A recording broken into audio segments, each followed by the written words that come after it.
Faisons un petit rappel de secondes. Vous avez vu que la lumière est composée de plein de lumières colorées.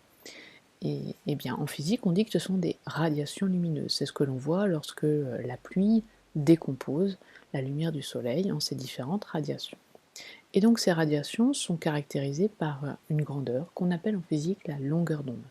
Et la lumière visible est composée de radiations lumineuses entre 400 nanomètres et 800 nanomètres de longueur d'onde.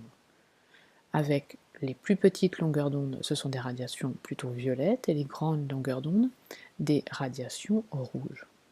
Eh bien, qu'est-ce qui transporte cette lumière? On a déjà vu dans la précédente capsule que c'était une particule qu'on appelle un photon. Eh bien, les photons qui transportent la radiation violette ont la plus grande énergie. Et à l'inverse, les photons qui transportent la radiation rouge ont la plus petite énergie. Et donc, il y a une relation entre l'énergie d'un photon et la longueur d'onde de la radiation. L'énergie d'un photon est inversement proportionnelle à la longueur d'onde de la radiation.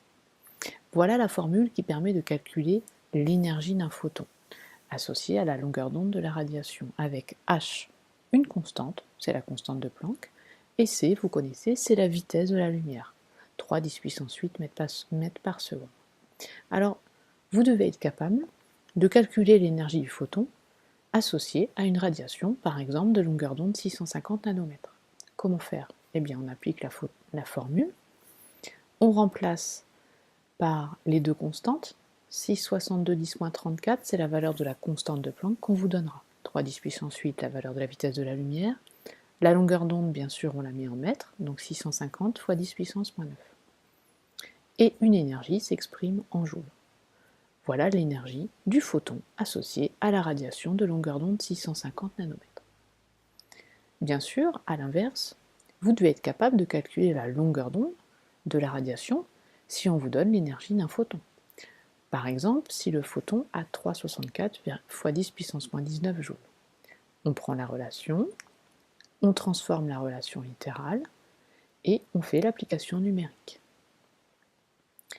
Le résultat de la longueur d'onde va être en mètres, on peut transformer en nanomètres, donc 546 nanomètres, et on voit, d'après le spectre des radiations du visible, que c'est une radiation qui est à peu près aux alentours du vert.